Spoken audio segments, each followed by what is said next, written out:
Welcome back, lads. We are in for a treat today. Sloppy Joes for lunch. Sloppy Joes, what are they? Well, Charlo from charlothechef.ie is not only here to tell us about it, but to show us how to make them and put them in our mouths. Good morning, Chef. Good morning, guys. Charlo. How are you? Thanks Good to see you. Lovely sunny hot day. This is How the about bizzo. some Sloppy Joes? Yes, please, Chef. An American diner classic. Yep. Great to get all the kids involved here as well. This is a great dish. It's basically a sandwich, ground beef, tomatoes, barbecue sauce, cheese, crispy onions, and a bap. So bap is totally optional. Oh, what's not to like? Optional. I see there's a green thing in yours as well there, Aidan. Lettuce, I think it's called. I think that's what they call it. So is it a burger, Charlo?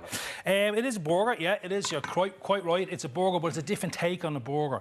And it's a sloppy burger, hence the name, Sloppy Joe. So back in Floyd Angel's Cafe in Illinois, right, in the early 20th century, a chef called Floyd. Joe. You got it right, yeah? Okay. Come on, Aidan. It's not difficult. I need been a that long chalk morning. and a bit of board. It's been an early start. Yeah, so he invented this dish, so fantastic dish. Named Sloppy Joes after Frank. Sloppy Well Joes, done, yeah, Aidan. and unusual that you can. It's like a bolognese, a sticky bolognese that you can put it into a burger bap. Beautiful. Okay, not a lot of people would have thought of that at the time, but Joe, fair play to did, thank God. So I'm just going to basically start off a bit of Wicklow rapeseed oil in the pan. Yeah. Diced onion. So what I've done is I've sliced the onion down, and we've gone across here 3 or 4 times. Okay. And we just keep your thumb to the back, your fingers to the front, and we're just going to slice down, and you get a perfectly sliced diced onion. You make it look so easy. Exactly. Now, okay, and then we get to the end, then we're just going to give it a little slice one way, and then we just turn it and slice it the So other are way. you effectively making a ragu sauce? Is it a red sauce? Exactly, yeah, something like that. Ragu sauce. You ready for the sizzle? Go for it. That's what you want, baby. Sweet I have to sound. say, you know, when you're cooking live on the TV, that's a great sound. Yeah, it is, because you know everything's working, yeah. It's reassuring. 30 seconds before we come on there, it wasn't working, so Yeah. it's great that it's working now. So basically, again, oil, some onions, we've got some red and yellow peppers there. Yeah. Some crushed garlic, the recipe says crushed garlic, but you know, of late, I'm not crushing garlic anymore. I'm using the microplane. Magic. I think it's much cleaner. It's a great piece of kit as well to have, and you're not, doing the old-fashioned way of, pressing down with your knife and all that. So I just think it's a lot cleaner. I use it all the time. So we're going to get 2 in there, and what we're going to achieve here is we're going to soften down the onions, peppers, and the garlic, sort of translucent, all right. And then the recipe requires 400 grams of nice lean mince. Now, if you find it a little bit dry, just top it up a small bit, another tablespoon of your oil. Okay. Now, at this stage, then we just jump ahead. We have So you cook that down for a 6 minute. or 7 minutes, okay? Yeah, yeah. And then we're going to add in our mince. So we add in our mince. And again, I bought 10% less, 10% mince. Yeah. Okay, so do you like it with a bit of fat? Because I know you can go lower and get 5%. Yeah, I think it's great like this because years ago you'd buy your mince out and you'd be left with like straining and loads and loads of fat. Yeah. Plus it would mess them with your quantities. So it's 500 grams now is like 500 grams. Yeah, it is. Probably end up with like 480 grams. But a couple of years ago, you could be looking at 200 grams after the fat was taken out. So it's a great indicator and it's a great measuring tool. All right. So you just basically 7 or 8 minutes. Make sure your mince is brown, and we're going to hop over then to the next pan here. Okay. And as you can see, we've that is just 10 minutes later.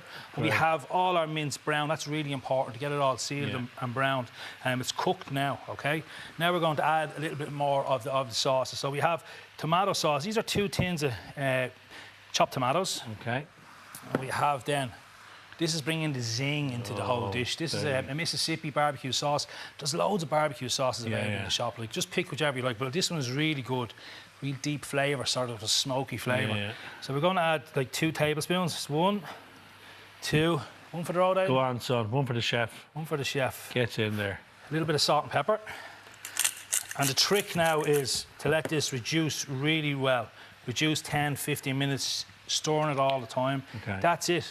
You can spike this up then with some chilies, with some smoked paprika. So when you say reduce it, Charlo, all you're talking about is reducing the amount of liquid down. Exactly. Cooking it down till it's soft and sticky. Exactly. So what we're doing is we're going to reduce the temperature of your gas or your electric, so down to say maybe 3 instead of a rolling boil would be say 7 or 8. Reduce it down, but you got to keep an eye on. But what you want to do now is you want to reduce this right down till it's really sticky. Oh yeah. What we're serving with this today is a few crispy onions. Okay. So what I've done is I've just sliced some onions here. Okay.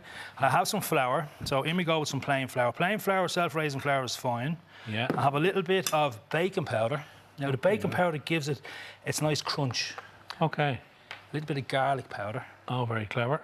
And we have a little bit of smoked paprika. And you're looking at half a teaspoon of each. Exactly, and keeping in line with our smoky flavours. We've got a bit of smoked paprika. Of course you do. Now, if you've got Cajun spice, if you've got cayenne pepper, just experiment, you know. I'm sure Sloppy Joe experimented years I'm sure years he did, ago. or whatever his name was. Well, that wasn't his name. It was actually Sloppy, your man. Sloppy Thingy's Burgers. Basically, hot oil. I'm using a deep fry fryer here because the temperature is regulated, but you can use a small little pan at home, but just keep an eye on it, all right? Okay, you don't want to set the place on fire, obviously. You do that with red onion as well if you want? Red onion is fine. Red onion gives a little bit more of a sort of a bittery taste, okay? So I wouldn't be a fan of using red onion, but if that's all you have, go for it, okay? Go for it. Now, speaking of go for it, can we go for it? Because I mean, Is it time? The amount of Just restraint one more thing. Go on, when it chef. reduces down, I put a little bit of cheese on top. So you can see here, cheese on top. And you're adding it straight to the mix as opposed to when you're serving Exactly. And you got to have it like dropping consistency. So if I show you here, dropping consistency is what you're looking for. If it's too wet, it's going to soak into your bun. It's not going to be a great experience for you. Can I compare it to kind of like a chili con carne? Yeah, like a chili con carne. consistency. You can pimp it up down with some kidney beans, Simon's favourite kidney beans. You can put a bit of protein in there. Chilli, as I said before, put sliced chilies on that barbecue sauce. But have a go, guys. I'm serving it there with some toasted brioche. Right, there is a stance that we need here, Ada. Now, this is all morning we've been hearing that there's a stance in one how approaches a Sloppy Joe's. It's the same stance with a Philly cheese. Leaving it all on the plate. Elbows down. Give it a bit of air. Ready? Give it a bit of, yeah. Tell me, kids, I love them, will you? Here we go. Daddy loves you, kids. Okay.